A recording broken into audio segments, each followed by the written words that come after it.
Hi all, welcome to our channel turning P S C. അപ്പം നമ്മൾ ഇന്ന് പഠിക്കാനായിട്ട് പോകുന്നത് 7ാം ക്ലാസ്സിലെ സോഷ്യൽ സയൻസിലെ നമ്മുടെ ഭൂമി എന്ന് പറയുന്ന ചാപ്റ്ററാണ്. ചാപ്റ്ററിൻ്റെ പേരാണ് നമ്മുടെ ഭൂമി. സോഷ്യൽ സയൻസിലാണ് വരുന്നതെങ്കിലും നമ്മുടെ പി എസ് സിയുടെ ആ ഒരു സൈഡായിട്ട് പറയുമ്പോൾ വേൾഡ് ജോഗ്രഫിയാണ് അല്ലേ. ഭൂമി എന്ന് കേൾക്കുമ്പോൾ തന്നെ അറിയാം നമുക്ക് വേൾഡ് ജോഗ്രഫി ആയിട്ട് ബന്ധപ്പെട്ട കാര്യമാണ് നമ്മൾ പഠിക്കാനായിട്ട് പോകുന്നത്. സൗണ്ട് കുറച്ച് കുറവാണ്, ജലദോഷമാണ്, അപ്പോൾ അതൊന്ന് എക്സ്ക്യൂസ് ചെയ്യാം. അപ്പോൾ നമുക്ക് പതുക്കെ ചാപ്റ്ററിലോട്ട് കിടക്കാം. ആദ്യം തന്നെ ഞാൻ ഭൂമി എന്ന് പറഞ്ഞിട്ട് ഇവിടെ കുറച്ച് കാര്യങ്ങൾ കൊടുത്തിട്ടുണ്ട്, നമുക്ക് നോക്കാം. കോടിക്കണക്കിന് വർഷങ്ങൾക്ക് മുമ്പ് ചുട്ടുപൊള്ളുന്ന ഒരു ഗോളമായിരുന്നു ഞാൻ. നമുക്കറിയാലേ, ഭൂമി എന്ന് പറയുന്നത് വർഷങ്ങൾക്ക് മുമ്പ് എന്താണ് പൊള്ളിക്കൊണ്ടിരിക്കുന്ന ഒരു ഗോളമായിരുന്നു. പിന്നീട് നിരന്തരം പെയ്ത മഴയിലാണ് ഞാൻ തണുത്തത് അല്ലേ. പിന്നീട് നിരന്തരമായിട്ട് മഴ ലഭിച്ചത് മൂലം എന്താണ്, ഭൂമി തണുത്തു. പിന്നെയും ദശലക്ഷക്കണക്കിന് വർഷങ്ങൾ കഴിഞ്ഞപ്പോഴാണ് ജീവജാലങ്ങൾ എന്നിൽ ഉണ്ടായത്. നിങ്ങൾക്ക് ജീവിക്കാൻ വേണ്ടതെല്ലാം എന്നിലുണ്ട്. ശ്വസിക്കാൻ വേണ്ട വായു, കുടിക്കാനും മറ്റു ആവശ്യങ്ങൾക്കുള്ള ജലം, സസ്യങ്ങളുടെ വളർച്ചയ്ക്ക് അനിവാര്യമായ മണ്ണ്, ഇങ്ങനെ എല്ലാം നമുക്കറിയാം അല്ലേ. ഇതെല്ലാം നമുക്ക് ഭൂമിയിൽ നിന്നാണല്ലോ ലഭിക്കുന്നത്.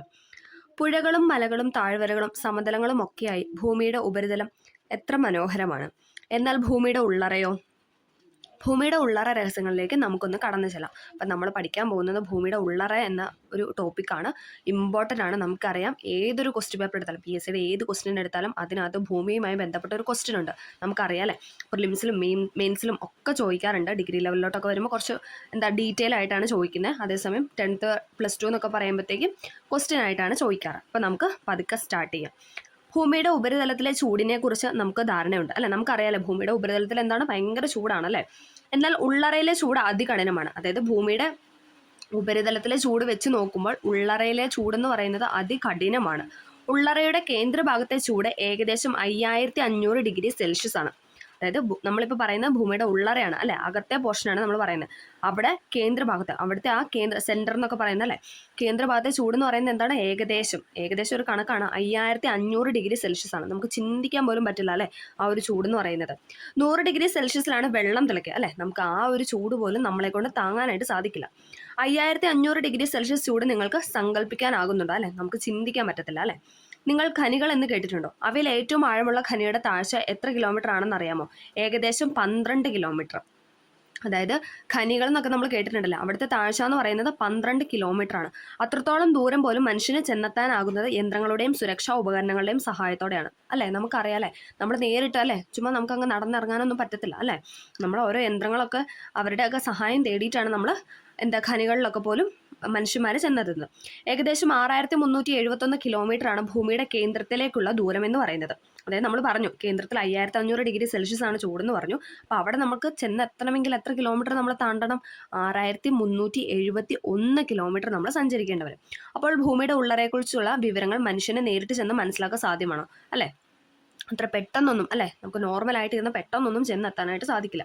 പിന്നെ എങ്ങനെയാണ് ഭൂമിയുടെ ഉള്ളറയെക്കുറിച്ചുള്ള വിവരങ്ങൾ നമുക്ക് ലഭിച്ചത്?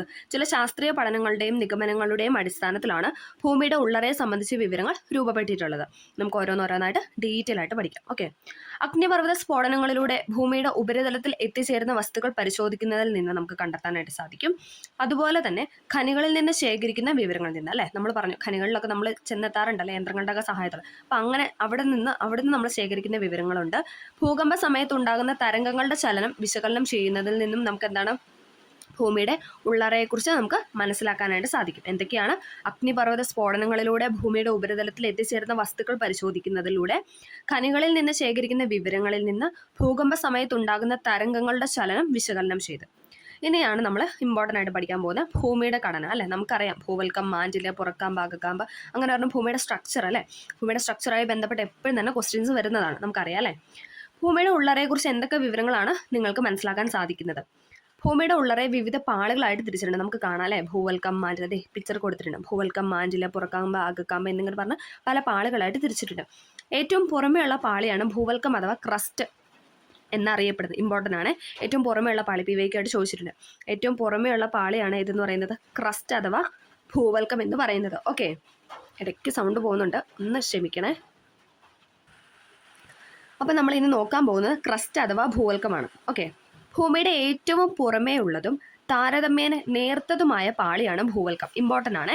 ഭൂമിയുടെ ഏറ്റവും പുറമേ ഉള്ള, നമ്മൾ പറഞ്ഞല്ലേ ഓരോ പാർട്സ് ആയിട്ട് തിരിച്ചിട്ടുണ്ട്, അതിൽ ഏറ്റവും പുറത്തുള്ള പാളിയാണ് ഇതെന്ന് പറയുന്നത് ഭൂവൽക്കം എന്ന് പറയുന്നത്. ഖരരൂപത്തിലുള്ള പാറകളാൽ നിർമ്മിതമാണ്. ഇതും ചോദിച്ചിട്ടുണ്ട്. ഖരരൂപമാണ് അല്ലെ, സോളിഡ് ഫോമാണ് അവിടെ. ഖരരൂപത്തിലുള്ള പാറകളാൽ നിർമ്മിതമാണ് ഇതെന്ന് പറയുന്നത് ഭൂവൽക്കം എന്ന് പറയുന്നത്. 2 പോയിന്റ് നമ്മൾ പറഞ്ഞു. ഭൂമിയുടെ ഏറ്റവും പുറമേ ഉള്ളതും താരതമ്യേന നേർത്തതുമായ പാളിയാണ് ഭൂവൽക്കം എന്നറിയപ്പെടുന്നത്. അതോടൊപ്പം എന്താണ്, ഖരരൂപത്തിലുള്ള പാറകളാൽ നിർമ്മിതമാണ് ഭൂവൽക്കം എന്ന് പറയുന്നത്. ഓക്കെ, ഭൂവൽക്കത്തിന് വൻകര ഭൂവൽക്കം, സമുദ്ര ഭൂവൽക്കം എന്നിങ്ങനെ 2 ഭാഗമുണ്ട്. നമ്മൾ ക്രസ്റ്റ് അഥവാ ഭൂവൽക്കത്തിന് 2 പാർട്ടാണ് പറയുന്നത്. നമ്മൾ 2ആയിട്ട് തിരിച്ചിട്ടുണ്ട്. ഒന്ന് വൻകര, ഒന്ന് സമുദ്രം. നമുക്ക് കണക്ട് ചെയ്യാൻ എളുപ്പമാണ് അല്ലേ. വൻകരയുണ്ട്, സമുദ്രമുണ്ട്, കരയുണ്ട്, സമുദ്രമുണ്ട്. ഓക്കെ, വൻകര ഭൂവൽക്കത്തിനാണ് കനം കൂടുതൽ. അപ്പോൾ വൻകരയാണ് കനം കൂടുതലെന്ന് ഓർത്തിരിക്കുക. ഇതും വിവേകമായിട്ട് സ്റ്റേറ്റ്മെന്റ് ആയിട്ട് ചോദിച്ചിട്ടുണ്ട്. അതുകൊണ്ടാണ് ഇമ്പോർട്ടൻ്റ് ആണെന്ന് പറയുന്നത്. സ്റ്റേറ്റ്മെന്റ് ആയിട്ട് ചോദിച്ചിട്ടുണ്ട്. വൻകര ഭൂവൽക്കത്തിനാണ് കനം കൂടുതൽ. ശരാശരി കനം എന്ന് പറയുന്നത് 30 കിലോമീറ്റർ ആണ്. ശരാശരി കനം 30 കിലോമീറ്റർ ആണ്. വൻകര ഭൂവൽക്കത്തിന് പർവ്വത പ്രദേശത്ത് ഏകദേശം 70 കിലോമീറ്റർ കനമുണ്ട്. അപ്പം വൻകര ഭൂവൽക്കത്തിന് എന്താണ്, പർവ്വത പ്രദേശത്ത് എന്താണ് 70 കിലോമീറ്റർ ഉണ്ട്. കനം കൂടുതലാണെന്ന് പറഞ്ഞു. ശരാശരി നോക്കുകയാണെങ്കിൽ 30 കിലോമീറ്റർ ആണ്. പക്ഷേ എന്താണ്, നമ്മൾ പർവ്വത പ്രദേശത്തെ ഭൂവൽക്കത്തിൻ്റെ കനം എടുത്ത് നോക്കുകയാണെങ്കിൽ എന്താണ്, 70 കിലോമീറ്റർ ഉണ്ട് അല്ലേ. വൻകര ഭൂവൽക്കത്തിന് പർവ്വത പ്രദേശത്തെ 70 കിലോമീറ്റർ കനമുണ്ട്. എന്നാൽ സമുദ്ര ഭൂവൽക്കത്തിന് ശരാശരി 15 ഉള്ളൂ. അതുകൊണ്ടാണല്ലേ നമ്മൾ കൂടുതലും വൻകര ഭൂവൽക്കം എന്ന് പറഞ്ഞത്. ഒന്നും കൂടെ പറയാം. ഭൂവൽക്കത്തിന് വൻകര ഭൂവൽക്കം, സമുദ്ര ഭൂവൽക്കം എന്നിങ്ങനെ 2 ഭാഗങ്ങളുണ്ട്. വൻകര ഭൂവൽക്കത്തിനാണ് കനം കൂടുതൽ. അതായത് നമ്മൾ ശരാശരി വെച്ച് നോക്കുമ്പോൾ 30 കിലോമീറ്റർ വരും. ഇനി നമ്മൾ പർവ്വത മേഖലയിൽ വൻകര ഭൂവൽക്കത്തിൻ്റെ കനം ചോദിച്ചാൽ എത്രയാണ്, 70 കിലോമീറ്റർ ആണ്. ഓക്കെ, 70 കിലോമീറ്റർ കനം. എന്നാൽ സമുദ്ര ഭൂവൽക്കോ അത് 5 കിലോമീറ്റർ ആണ്. ശരാശരി 5 കിലോമീറ്റർ ഉള്ളൂ അല്ലേ. വളരെ കുറവല്ലേ. ശരാശരി 5 കിലോമീറ്റർ ആണ് ഉള്ളത്.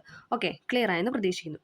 ഇനി നമ്മൾ അടുത്ത പാർട്ടാണ് പറയുന്നത്. ഇപ്പം നമ്മൾ പറഞ്ഞ ക്രസ്റ്റാണ്. ക്രസ്റ്റ് അത് ഭൂവൽക്കമാണ്. പുറമേയുള്ള പാളിയാണെന്ന് നമ്മൾ പറഞ്ഞു. പാറകളാൽ നിർമ്മിതമാണെന്ന് പറഞ്ഞു. ഖരരൂപത്തിലാണെന്ന് പറഞ്ഞു. പിന്നെ 2 പാർട്ടുണ്ട് ഭൂവൽക്കത്തിന്.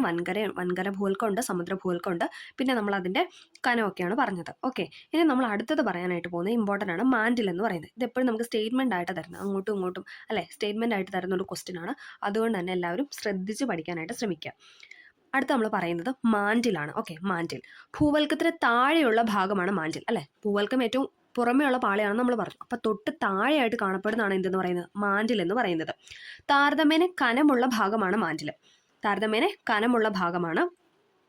ഏകദേശം 2900 കിലോമീറ്റർ വരെയാണ് വ്യാപിച്ചു കിടക്കുന്നത്. 2900 വരെ വ്യാപിച്ചു കിടക്കുന്നു. അപ്പം മാൻഡിൽ എന്ന് പറയുന്നത് ഭൂവൽക്കത്തിന് താഴെയായിട്ടാണ് സ്ഥിതി ചെയ്യുന്നത്. താരതമ്യേന കനമുള്ള ഭാഗമാണ് മാൻഡിൽ എന്ന് പറയുന്നത്. 2900 കിലോമീറ്റർ വരെയാണ് വ്യാപിച്ചു കിടക്കുന്നത്. ഭൂവൽക്കവും മാൻഡിലിൻ്റെ ഉപരിഭാഗവും ചേർന്നുള്ള ഭാഗത്തെയാണ് ശിലാമണ്ഡലം അഥവാ ലിത്തോസ്ഫിയർ എന്ന് വിളിക്കുന്നത്. ഇത് വെരി ഇമ്പോർട്ടൻ്റ് ആണ്. കാരണം എപ്പോഴും ചോദിക്കുന്നതാണ് ഈ ശിലാമണ്ഡലം അല്ലേ. നമുക്ക് അങ്ങോട്ടും ഇങ്ങോട്ട് മാറ്റി തരും. ഭൂവൽക്കത്തിൻ്റെ മാൻഡിലിൻ്റെ ഇടയിലാണോ അല്ലെ ഭൂവൽക്കത്തിൻ്റെ മാൻഡിലോ, അങ്ങനെ മാറ്റി നമുക്ക് PSC എപ്പോഴും തരാറുണ്ട്. കാരണം തെറ്റി പോകാനുള്ള ചാൻസ് ഉണ്ട്. അപ്പോൾ പഠിക്കുക. നമ്മൾ പറഞ്ഞു ഭൂവൽക്കത്തിൻ്റെ തൊട്ട് താഴെയാണ്. അപ്പോൾ തൊട്ട് താഴെ എന്ന് പറയുമ്പോൾ മാൻഡിലിൻ്റെ മുകൾ ഭാഗമല്ലേ ചേർന്നിരിക്കുന്നത്. അതായത് ഭൂവൽക്കമാണോ ഉപരിപാളി അല്ലെങ്കിൽ നമ്മൾ പുറമേയുള്ള പാളി എന്ന് പറഞ്ഞു. അപ്പം ഭൂവൽക്കത്തിന് തൊട്ട് താഴെയാണ് മാൻഡിൽ ഇരിക്കണേ നമ്മൾ പറഞ്ഞു. അപ്പം നമ്മളൊന്ന് കണക്ട് ചെയ്ത് ആ ഒരു പിക്ചർ ഒന്ന് മനസ്സിലോട്ട് കൊണ്ടുവന്നിട്ട് ഓർക്കുക. മാൻഡിലിൻ്റെ ഉപരിഭാഗമായിട്ടായിരിക്കും, അതായത് ഭൂവൽക്കത്തിൻ്റെ താഴെ ഭാഗവും മാൻഡിലിൻ്റെ ഉപരിഭാഗമല്ല ചേർന്നിരിക്കുന്നത്. അപ്പം അങ്ങനെ കണക്ട് ചെയ്യുക. ഭൂവൽക്കവും മാൻഡിലിൻ്റെ ഉപരിഭാഗവും ചേർന്നുള്ള ഭാഗത്തെ, ആ 2 ചേർന്നിരിക്കുന്ന ആ ഭാഗത്താണ് നമ്മൾ എന്തെന്ന് പറയുന്നത്, ശിലാമണ്ഡലം അഥവാ ലിത്തോസ്ഫിയർ എന്ന് വിളിക്കുന്നത്. ക്ലിയർ ആയെന്ന് പ്രതീക്ഷിക്കുന്നു. ഓർത്തിരിക്കാൻ പറഞ്ഞതാണ്. ഭൂവൽക്കത്തിന് താഴെയുള്ള ഭാഗവും മാൻഡിലിൻ്റെ ഉപരിഭാഗവും കൂടെ അല്ല എപ്പോഴും ചേർന്നിരിക്കത്തുള്ളൂ. അപ്പം അങ്ങനെ ആ ഒരു പിക്ചർ മനസ്സിൽ കണ്ടിട്ട് പഠിക്കുക. അപ്പം അങ്ങനെ ചേരുന്ന ഭാഗത്തെയാണ് നമ്മൾ ലിത്തോസ്ഫിയർ എന്ന് വിളിക്കുന്നത്. ശിലാമണ്ഡലത്തിന് താഴെയായി ശിലാപദാർത്ഥങ്ങൾ ഉരുകി, അതായത് ശിലാപദാർത്ഥങ്ങൾ ഉരുകുന്നതിനാണ് നമ്മൾ മാഗ്മ അല്ലെ, ഒറ്റ വാക്കി പറഞ്ഞ മാഗ്മ. അർദ്ധദ്രവാവസ്ഥയിൽ കാണപ്പെടുന്ന ഭാഗമാണ് അസ്തനോസ്ഫിയർ. എന്താണ് നമ്മൾ പറഞ്ഞത്, ലിത്തോസ്ഫിയർ അഥവാ ശിലാമണ്ഡലം നമ്മൾ പറഞ്ഞു. അപ്പം ശിലാമണ്ഡലത്തിന് താഴെയായിട്ട് ശിലാപദാർത്ഥങ്ങൾ ഉരുകി മാഗ്മ അർദ്ധദ്രവാവസ്ഥയിൽ കാണപ്പെടുന്നു. അതിനെയാണ് നമ്മൾ അസ്തനോസ്ഫിയർ എന്ന് പറയുന്നത്. കുറച്ച് പാടാണ്, എന്നാലൊന്ന് മനസ്സിലൊക്കെ ഒന്ന് ആ പിക്ചറൊക്കെ ഒന്ന് കൊണ്ടുവന്ന് കണക്ട് ചെയ്തിട്ട് പഠിക്കാം. അപ്പം നമ്മൾ ഭൂവൽക്കത്തിൻ്റെയും മാൻഡിലിൻ്റെ ഉപരിഭാഗം ചേർന്നുള്ള ഭാഗത്തെ ശിലാമണ്ഡലം എന്ന് പറഞ്ഞു. ഇനി ശിലാമണ്ഡലത്തിന് തൊട്ട് താഴെയായിട്ട് ശിലാപദാർത്ഥങ്ങൾ ഉരുകി, അതായത് മാഗ്മ അർദ്ധദ്രവാവസ്ഥയിൽ കാണപ്പെടുന്ന ഭാഗമാണ് അസ്തനോസ്ഫിയർ. എന്നാൽ അസ്തനോസ്ഫിയറിന് താഴെയുള്ള ഭാഗം ഖരാവസ്ഥയിലാണ്. അപ്പം അസ്തനോസ്ഫിയർ എന്താണ്, അർദ്ധദ്രവാവസ്ഥയിലാണ്. പാർഷ്യലി എന്താണ്, ലിക്വിഡ് ആ ഒരു ഫോമിലാണ്, അതായത് ദ്രവമല്ലേ, വെള്ളം പോലെയാണ് ഇരിക്കുന്നത്. ഒരു ഇത് പറഞ്ഞതാണ്. ഓക്കെ, ദ്രവാവസ്ഥയിലാണ് ഇരിക്കുന്നത്. പക്ഷെ എന്താണ്, അസ്തനോസ്ഫിയറിന് താഴേക്ക് എത്തുമ്പോൾ എന്താണ്, അത് ഖരാവസ്ഥയിലാണ് അല്ലേ, സോളിഡ് ഫോമാണ്. ഓക്കെ, ക്ലിയർ ആയെന്ന് പ്രതീക്ഷിക്കുന്നു. അപ്പം നമ്മൾ ക്രസ്റ്റ് പറഞ്ഞു, അതിനുശേഷം നമ്മൾ മാൻഡിൽ പറഞ്ഞു. ഇത് നമ്മൾ പറയാനായിട്ട് പോകുന്നത് കാമ്പാണ്. കാമ്പ്. ഓക്കെ, അടുത്ത പാർട്ടാണ് കാമ്പ് എന്ന് പറയുന്നത്. മാൻഡിലിന് താഴെയുള്ള ഭാഗമാണ് കാമ്പ് അല്ലേ. നമ്മൾ പറഞ്ഞു ഭൂവൽക്കത്തിന് തൊട്ട് താഴെ മാൻഡിലുണ്ട്. ഇനി മാൻഡിലിന് താഴെയാണ് എന്തെന്ന് പറയുന്നത് കാമ്പ് അഥവാ കോറ്. കാമ്പിന് നമ്മൾ ഇംഗ്ലീഷ് പറയുന്നത് കോറെന്നാണ്. ഓക്കെ, മാൻഡിലിന് താഴെയുള്ള ഭാഗമാണ് കാമ്പ്. കാമ്പിന് പുറക്കാമ്പ് അകക്കാമ്പ് എന്നീ 2 ഭാഗങ്ങളുണ്ട്. നമ്മൾ ക്രസ്റ്റിനെ തിരിച്ചു എന്ന് പറഞ്ഞ പോലെ കാമ്പിന് ഇനി 2 പാർട്ടുണ്ട്. എന്തൊക്കെയാണ്? പുറക്കാമ്പ് അകക്കാമ്പ്. പുറക്കാമ്പ് എന്താണ്? ദ്രവാവസ്ഥയിലാണ്. നമ്മൾ പറഞ്ഞു ശിലാമണ്ഡലത്തിന് തൊട്ട് താഴെ അസ്തനോസ്ഫിയർ അല്ലെ, ആ ഭാഗം എന്ന് പറയുന്നത് മുകളിൽ ദ്രവാവസ്ഥയിലും താഴെ ഖരാവസ്ഥയിലാണെന്ന് പറഞ്ഞു. ഇനി അതിനും താഴെയല്ല എന്തായാലും കോറ് വരത്തുള്ളൂ. അപ്പോൾ കോറ് എന്താണ്? പിന്നെ വീണ്ടും ലിക്വിഡ് ഫോമാണ്. നമ്മൾ അങ്ങനെ കണക്ട് ചെയ്ത് പിടിക്കാം. ലിക്വിഡ് കഴിഞ്ഞ് പിന്നെ വീണ്ടും സോളിഡ്, ലിക്വിഡ് സോളിഡ്, അങ്ങനെ ഒന്ന് പഠിക്കാം. ഓക്കെ, ഞാൻ അങ്ങനെയാണ് കണക്ട് ചെയ്ത് വെച്ചേക്കുന്നത്. കാരണം നമുക്ക് കുറച്ച് പാടാണല്ലോ ഇത് ഓർത്തിരിക്കുന്നത്, ഏതൊക്കെ പാർട്ടാണ് ദ്രവാവസ്ഥയിൽ അല്ലെങ്കിൽ സോളിഡ് ഫോമിൽ ഉള്ളത് എന്ന് കണക്ട് ചെയ്യാൻ പാടാണ്. അതുകൊണ്ട് ഞാൻ പറഞ്ഞതാണ്. ഓക്കെ, മാൻഡിലിന് താഴെയുള്ള ഭാഗമാണ് കാമ്പെന്ന് പറയുന്നത്. കാമ്പിന് പുറക്കാമ്പ് അകക്കാമ്പ് എന്നീ 2 പാർട്ടുണ്ട്. പുറക്കാമ്പ് ദ്രവാവസ്ഥയിലും അകക്കാമ്പ് ഖരാവസ്ഥയിലാണ്. അപ്പോൾ പുറക്കാമ്പ് നമ്മൾ ലിക്വിഡ് ഫോമിലാണെന്നും അകക്കാമ്പ് സോളിഡ് ഫോമിലാണെന്നും പഠിക്കുക. കാമ്പ് മുഖ്യമായും നിക്കല്, ഇരുമ്പ് എന്നീ ലോഹങ്ങളാൽ രൂപപ്പെട്ടതാണ്. ഇത് വിവേകമായിട്ട് ചോദിച്ചിട്ടുണ്ട്. കാമ്പ് എന്താണ്? മുഖ്യമായും നിക്കൽ അഥവാ NA, നിക്കലിൻ്റെ സിമ്പിളാണ് എന്തെന്ന് പറയുക NA. ഇരുമ്പിന് നമ്മൾ അയൺ എന്ന് പറഞ്ഞാലും Fe ആണല്ലേ, നമുക്കറിയാം. ഫെറിക് ആ ഒരു ഇത് വെച്ചിട്ട് Fe ആണ് അയണിൻ്റെ സിമ്പിൾ എന്ന് പറയുന്നത്. എന്നീ ലോഹങ്ങൾ രൂപം കൊണ്ടതാണ്. അതായത് കാമ്പ് മുഖ്യമായും തന്നെ നിക്കലും ഇരുമ്പും ചേർന്നാണ് രൂപം കൊണ്ടത്. അതിനാൽ നിഫെ, ഇത് രണ്ടും കൂടെ കണക്ട് ചെയ്യുക. നിക്കലിൻ്റെ NAയും ഇരുമ്പിൻ്റെ Feയും കൂടെ ചേർത്ത് നിഫെ എന്നാണ് നമ്മൾ കാമ്പിനെ വിളിക്കുന്നത്. ഓക്കെ, ക്ലിയർ ആയെന്ന് പ്രതീക്ഷിക്കുന്നു. അതായത് ഒന്നും കൂടെ പറയാം. കാമ്പ് മുഖ്യമായും നിക്കലും ഇരുമ്പും എന്നീ ലോഹങ്ങളാൽ രൂപം കൊണ്ടതാണ്. അതിനാൽ നമ്മൾ കാമ്പിന് എന്താണ്? നിഫെ എന്ന് പേരുണ്ട്, നിഫെ എന്നും വിളിക്കാറുണ്ട്. അകക്കാമ്പിൻ്റെ ചൂട് ഏകദേശം 5500 ഡിഗ്രി സെൽഷ്യസ് ആണ്. അപ്പോൾ അകക്കാമ്പിൻ്റെ ചൂടെന്ന് ഓർത്തൊക്കെ 5500 ഡിഗ്രി സെൽഷ്യസ് ആണ്. നമ്മൾ ആദ്യം തന്നെ ചാപ്റ്റർ തുടങ്ങിയപ്പോൾ നമ്മൾ പറഞ്ഞായിരുന്നല്ലേ, ഏറ്റവും അകത്ത് ഉള്ളറയിൽ എന്താണ് 5500 ഡിഗ്രി സെൽഷ്യസ് ആണെന്ന് പറഞ്ഞു. നമുക്ക് ചിന്തിക്കാൻ പോലും പറ്റില്ലാത്തൊരു ചൂടാണ് എന്ന് നമ്മൾ പറഞ്ഞായിരുന്നല്ലേ. ഓക്കെ, അപ്പോൾ എല്ലാവർക്കും ഇത് കണക്റ്റായി പഠിച്ചു എന്ന് വിചാരിക്കുന്നു. അപ്പോൾ നമ്മൾ പറഞ്ഞത് ഭൂമിയുടെ സ്ട്രക്ചറിനെ പറ്റിയാണ്. ക്രസ്റ്റ്, മാൻഡിൽ, കോർ എന്നീ 3 കാര്യങ്ങളാണ് നമ്മൾ പറഞ്ഞത്. ഓക്കെ, ഇതാണ് ഭൂമിയുടെ ആ ഒരു സ്ട്രക്ചർ വന്നേക്കുന്നത് അല്ലേ. കാമ്പ്, അതായത് ഇത് നോക്കിയേ ഭൂവൽക്കം അഥവാ ക്രസ്റ്റ് ആദ്യത്തെ പാർട്ട്, ദെൻ രണ്ടാമത് മാൻഡിലുണ്ട്, മൂന്നാമത് കോറുണ്ട്. കണ്ടോ, ആ ഒരു പിക്ചറാണ് ഇവിടെ നൽകിയിരിക്കുന്നത്. ഓക്കെ, ഇവിടെ വീണ്ടും അതിൻ്റെ ആ ഒരു ഇതൊക്കെ കൊടുത്തിട്ടുണ്ട്. ഭൂമിയുടെ ഘടന സവിശേഷത എന്ന് പറഞ്ഞിട്ട് ഏറ്റവും പുറമേയുള്ള ഭാഗമാണ് ഭൂവൽക്കം. ഭൂവൽക്കത്തിന് താഴെയായിട്ടാണ് മാൻഡിൽ കാണപ്പെടുന്നതെന്ന് പറഞ്ഞു. പിന്നെ കാമ്പിനെ നമ്മൾ നിഫെ അല്ലെ, നിക്കലും അയണും ചേർന്ന് നമ്മൾ നിഫെ എന്നൊക്കെ വിളിക്കുന്നൊക്കെ പറഞ്ഞു. കുട്ടികൾക്കത് പൂരിപ്പിക്കാനായിട്ട് കൊടുത്തിട്ടുണ്ട്. ഓക്കെ, ഭൂമിയുടെ ഉള്ളറയുടെ ഓരോ പാളിയുടെയും സവിശേഷത പട്ടികയിൽ നൽകിയിരിക്കുന്നു. അതൊക്കെ എല്ലാവരും ചേരുംപടി പോലെ ചേർക്കാനാണ് പറഞ്ഞിരിക്കുന്നത്. ഇനി നമുക്ക് അടുത്ത പറയാനുള്ള ഭൂമിയുടെ അന്തരീക്ഷമാണ് അല്ലേ. നമ്മൾ ഭൂമിയുടെ അന്തരീക്ഷത്തെ പറ്റിയാണ് പറയുന്നത്. ജീവജാലങ്ങൾക്ക് നിലനിൽക്കാൻ കഴിയുന്ന രീതിയിൽ ഭൂമിയും അന്തരീക്ഷം മാറിയത് എങ്ങനെ? ഉത്ഭവ സമയത്ത് ചുട്ടുപഴുത്ത അവസ്ഥയിലായിരുന്ന ഭൂമി കോടാനുകോടി വർഷങ്ങൾ കൊണ്ട് സാവധാനം തണുത്തു. നമ്മൾ ആദ്യം പറഞ്ഞായിരുന്നല്ലേ. ഈ പ്രക്രിയയിലൂടെ ഭൂമിയുടെ ഉള്ളിലുണ്ടായിരുന്ന വാതകങ്ങൾ പുറത്തേക്ക് വന്നു. ക്രമേണ ഭൂമിക്ക് ചുറ്റും നിരവധി വാതകങ്ങളുള്ള വായുവിൻ്റെ ഒരു ആവരണമുണ്ടായി. ഭൂമിയെ ആവരണം ചെയ്യുന്ന ഈ വാതക പുതപ്പാണ് അന്തരീക്ഷം. അപ്പോൾ ഭൂമിയെ ആവരണം ചെയ്യുന്ന വാതക പുതപ്പാണ് എന്തെന്ന് പറയുന്നത്? അന്തരീക്ഷം എന്ന് പറയുന്നത്. ഇമ്പോർട്ടൻ്റ് ആണ്, ചോദിച്ചിട്ടുണ്ട്. ഭൂമിയെ ആവരണം ചെയ്യുന്ന വാതക പുതപ്പിനെ നമ്മൾ പറയുന്നതാണ് അന്തരീക്ഷം. സസ്യങ്ങളുടെ ആവിർഭാവത്തോടെ പ്രകാശ സംശ്ലേഷണ ഫലമായി അന്തരീക്ഷം ഓക്സിജനാൽ സമ്പന്നമായി അല്ലേ. ഓക്സിജൻ ഇല്ലാതെ നമുക്ക് നിലനിൽപ്പില്ല അല്ലേ. അന്തരീക്ഷത്തിലുള്ള വാതകങ്ങളാണ് നൈട്രജൻ, ഓക്സിജൻ, കാർബൺ ഡയോക്സൈഡ് തുടങ്ങിയവ. അപ്പോൾ അന്തരീക്ഷത്തിലുള്ള വാതകങ്ങൾ കുറച്ച് വാതകങ്ങളാണ് പറയുന്നത്. ഏതൊക്കെ? നൈട്രജൻ ഉണ്ട്, ഓക്സിജൻ ഉണ്ട്, കാർബൺ ഡയോക്സൈഡ് എക്സെട്ര. ഈ വാതകങ്ങൾ കൂടാതെ മറ്റു വാതകങ്ങളും പൊടിപടലങ്ങളും ജലാംശവും ഉണ്ട് അല്ലെ. വാതകങ്ങൾ മാത്രമല്ല അന്തരീക്ഷത്തിലുള്ള, എന്തൊക്കെയാണ്? വാതകങ്ങളും പിന്നെ പൊടിപടലം ഉണ്ട്, ജലാംശം ഉണ്ട് അല്ലെ. നീരാവി, അങ്ങനെയുള്ള പല കാര്യങ്ങളും എന്താണ് നമ്മുടെ അന്തരീക്ഷത്തിലുണ്ട്. അന്തരീക്ഷത്തിൽ അടങ്ങിയിട്ടുള്ള വിവിധ വാതകങ്ങൾ ഏതൊക്കെയാണെന്നും അവ എത്ര അളവിൽ കാണപ്പെടുന്നു നമുക്ക് പരിശോധിക്കാം. അന്തരീക്ഷ സംരചന അഥവാ കോമ്പോസിഷൻ ഓഫ് ദ അറ്റ്മോസ്ഫിയർ. നമ്മളിനി പറയാനായിട്ട് പോകുന്നത് അന്തരീക്ഷ സംരചനയാണ്. ഇമ്പോർട്ടൻ്റ് ആണ്, കുറച്ച് പാടാണ് ഈ ചാപ്റ്റർ, പക്ഷേ എങ്കിലും നമ്മളിത് പഠിക്കണം. കാരണം എന്ന് വെച്ചാൽ 7ാം ക്ലാസ് ആയതുകൊണ്ട് വലിയ ഡീപ്പായിട്ടൊന്നുമില്ല. നമ്മൾ കുറച്ച് 9ലോട്ടൊക്കെ എത്തുമ്പോഴാണ് കുറച്ചും കൂടെ ഡീപ്പായിട്ട് വരത്തുള്ളൂ. അപ്പം നമുക്ക് ഈ ചാപ്റ്റർ നന്നായിട്ട് അറിയാമെങ്കിൽ എന്താണ് നമുക്ക് കൂടുതൽ ഹെൽപ്ഫുൾ ആവും. ഓക്കെ, ഭൗമ ഉപരിതലത്തിൽ നിന്ന് 10,000ഓളം കിലോമീറ്റർ ഉയരം വരെ അന്തരീക്ഷത്തിൻ്റെ സാന്നിധ്യമുണ്ട്. അതായത് ഭൗമ ഉപരിതലത്തിൽ നിന്ന് 10,000ഓളം കിലോമീറ്റർ ഉയരം വരെ അന്തരീക്ഷത്തിന് സാധ്യതയുണ്ട്. നമ്മൾ താഴെ പഠിച്ചു, ഉള്ളറയൊക്കെ പഠിച്ചു, ഇനി നമ്മൾ മുകളിലോട്ടാണല്ലേ അന്തരീക്ഷത്തിനെ പറ്റിയാണ് പറയുന്നത്. അപ്പം 10,000ഓളം കിലോമീറ്റർ ഉയരം ഉണ്ടെന്നാണ് പറയുന്നത് അന്തരീക്ഷത്തിന്. എന്നാൽ ആകെ അന്തരീക്ഷ വായുവിൻ്റെ 97% സ്ഥിതി ചെയ്യുന്നത് ഭൂമിയുടെ ഉപരിതലത്തിൽ നിന്ന് ഏകദേശം 29 കിലോമീറ്റർ വരെ ആണെന്നാണ് കണക്കാക്കപ്പെടുന്നത്. ഉയരം കൂടുന്തോറും വാതകങ്ങളുടെ അളവ് കുറഞ്ഞു വരുന്നു. ഇത് ചോദിച്ചിട്ടുണ്ട് കേട്ടോ. ഉയരം കൂടുന്തോറും വാതകങ്ങളുടെ അളവ് കുറഞ്ഞു വരുന്നു, കൂടി വരുന്നു, മാറ്റമൊന്നുമില്ല, അങ്ങനെയൊക്കെ പറഞ്ഞാൽ അല്ലേ PSCയുടെ ഇപ്പോൾ ഒരു ഇങ്ങനത്തെ ഒരു പാറ്റേൺ അല്ലേ ഇപ്പോഴത്തെ ക്വസ്റ്റ്യനൊക്കെ. അപ്പം അങ്ങനെ ചോദിച്ചിട്ടുണ്ട്. അപ്പം ഭൂമിയുടെ ഉയരം കൂടുന്തോറും അല്ലെങ്കിൽ അന്തരീക്ഷത്തിൻ്റെ ഉയരം നമ്മൾ അങ്ങോട്ട് കൂടുന്തോറും എന്താണ് വാതകങ്ങളുടെ അളവ് കുറഞ്ഞു വരുന്നു. പഠിക്കണേ, വാതകങ്ങളുടെ അളവ് കുറഞ്ഞു വരുന്നു. മനുഷ്യനും മറ്റ് ജീവജാലങ്ങൾക്കും ജീവവായുവായ ഓക്സിജൻ, സസ്യങ്ങളുടെ നിലനിൽപ്പിന് ആവശ്യമായ കാർബൺ ഡൈ ഓക്സൈഡ് എന്നിവ ലഭിക്കുന്നത് അന്തരീക്ഷത്തിൽ നിന്നാണ്. നമുക്കറിയാം അല്ലേ, നമുക്ക് ശ്വസിക്കണ എന്തായാലും നമുക്ക് ഓക്സിജൻ വേണം അല്ലേ, ഇല്ലെങ്കിൽ നമുക്കൊന്നും ജീവിക്കാനും പറ്റത്തില്ല. അതേപോലെ തന്നെ സസ്യങ്ങൾക്ക് എന്താണ്, അവർക്ക് കാർബൺ ഡൈ ഓക്സൈഡ് വേണം, നല്ല അവർക്ക് പ്രകാശ സംശ്ലേഷണമൊക്കെ നടക്കാൻ അല്ലേ, ആ ഒരു കാര്യങ്ങളൊക്കെ നടക്കാനായിട്ട് പറ്റത്തുള്ളൂ. അപ്പോൾ എന്താണ്, വാതകങ്ങളും അത്യന്താപേക്ഷിതമായ കാര്യമാണ്. ഓക്കെ, അന്തരീക്ഷ വാതകങ്ങൾ കൊടുത്തിട്ടുണ്ട് ഇവിടെ. ഇത് നോക്കിക്കേ, 78% എന്താണ്, നൈട്രജനാണ്. അപ്പോൾ അന്തരീക്ഷ വാതകത്തിൽ നൈട്രജനാണ് ഏറ്റവും കൂടുതൽ അല്ലേ, 78%. അതും ചോദിച്ചിട്ടുണ്ട്, 78%. പിന്നെ 21% എന്ന് പറയുന്നത് ഓക്സിജനാണ്. അപ്പോൾ രണ്ടാമത്തെ കൂടുതലായിട്ടുള്ളത് ഓക്സിജനാണ്. അപ്പോൾ ഏറ്റവും കൂടുതൽ അന്തരീക്ഷത്തിലുള്ള വാതകമാണ് ഇതെന്ന് പറയുന്നത് നൈട്രജൻ. അത് PYQ ആണ്. പ്രിലിംസിനൊക്കെ എപ്പോഴും ചോദിക്കാറുണ്ട്, കാരണം കൂടുതലായിട്ടും പ്രിലിംസിനാണ് ഈ ഒരു ക്വസ്റ്റ്യൻ കണ്ടുവന്നിട്ടുള്ളത്. അതായത് 78% നൈട്രജനാണ്. അന്തരീക്ഷത്തിൽ വാതകം എന്ന് പറയുന്നത് നൈട്രജനാണ് കൂടുതൽ, 78%. ഇനി രണ്ടാമതെന്ന് ചോദിച്ചു കഴിഞ്ഞാൽ ഓക്സിജനാണ്, അത് 21%. പിന്നെ 1% ഉണ്ടല്ലേ, ഇപ്പം എത്രയാണ്, 99 ആയിട്ടുള്ളൂ. ബാക്കി 1% ഉണ്ടല്ലേ, അതെന്ന് പറയുന്നത് ഏതാണ്, അത് കുറേ വാതകങ്ങൾ ചേർന്നാണ്. Argon, carbon dioxide, neon, helium, krypton, xenon, hydrogen, ഇതൊക്കെയാണ് ബാക്കി ആ 1% പെടുന്നത്. അതിനും അളവുണ്ട്, പോയിൻ്റൊക്കെ ഇട്ട് ഉള്ള സംഖ്യകളാണ്. ഇപ്പോൾ 7ാം ക്ലാസ് ആയതുകൊണ്ട് അത്ര അങ്ങനെ പറഞ്ഞിട്ടില്ല. ഓക്കെ, നമുക്ക് നോക്കാം. Argon, carbon dioxide, neon, helium, krypton, xenon, hydrogen. അതിന് ആർഗണും ചോദിച്ചിട്ടുണ്ട്, കാരണം 3ാമത്തെ കൂടുതലായിട്ടുള്ള വാതകവും ചോദിച്ചിട്ടുണ്ട് PSA. കാരണം എന്താണെന്ന് വെച്ചാൽ നമുക്ക് കാർബൺ ഡൈ ഓക്സൈഡ് ആണ് ആർഗൺ ആണോ എന്നൊരു ഡൗട്ട് വരും. അപ്പോൾ ചെറിയ പേരാന്ന് ഓർക്കുക, ആർഗൺ വെച്ച് കണക്ട് ചെയ്യുക. നൈട്രജൻ, ഓക്സിജൻ, ആർഗൺ, ഒരു ഫ്ലോയിൽ അങ്ങ് പഠിക്കുക. നൈട്രജൻ ആണ് കൂടുതൽ, രണ്ടാമത് ഓക്സിജൻ ആണ്, മൂന്നാമത് ആർഗൺ ആണ്. ഓക്കെ, ക്ലിയർ ആയെന്ന് പ്രതീക്ഷിക്കുന്നു. അന്തരീക്ഷ വായുവിൽ ഏറ്റവും കൂടുതലുള്ള വാതകം നമ്മൾ പറഞ്ഞു നൈട്രജൻ ആണ് അല്ലേ. നൈട്രജനും ഓക്സിജനും കൂടി ആകെ അന്തരീക്ഷ സംരചനയുടെ എത്ര ശതമാനം ഉണ്ട്, 99% അല്ലേ. അത് അപ്രോക്സിമേറ്റ് വാല്യൂ ആണ് ഇവിടെ പറഞ്ഞിരിക്കുന്നത്, 99 ഇല്ല. ഓക്കെ, സൂര്യതാപമേറ്റ് ഭൗമോപരിതലത്തിൽ നിന്നും ജലം നീരാവിയായി അന്തരീക്ഷത്തിലെത്തുന്ന പ്രക്രിയയാണ് ബാഷ്പീകരണം അഥവാ ഇവാപ്രേഷൻ. നമുക്ക് ചെറിയ ക്ലാസ്സിലൊട്ടേ നമ്മൾ പഠിക്കുന്നവരാണ് അല്ലേ. സൂര്യൻ്റെ ചൂടേറ്റ് അല്ലേ ഭൂമിയുടെ ഉപരിതലത്തിൽ നിന്നും എന്താണ്, അവിടെ ഭൂമിയുടെ ഉപരിതലം ചൂടായി then അവിടെ കിടക്കുന്ന ജലം എന്താണ്, നീരാവിയായിട്ട് പൊങ്ങി ഉയരും അല്ലേ, അന്തരീക്ഷത്തിലേക്ക് എത്തും. അതിനെയാണ് നമ്മൾ ബാഷ്പീകരണം അഥവാ ഇവാപ്രേഷൻ എന്ന് പറയുന്നത്.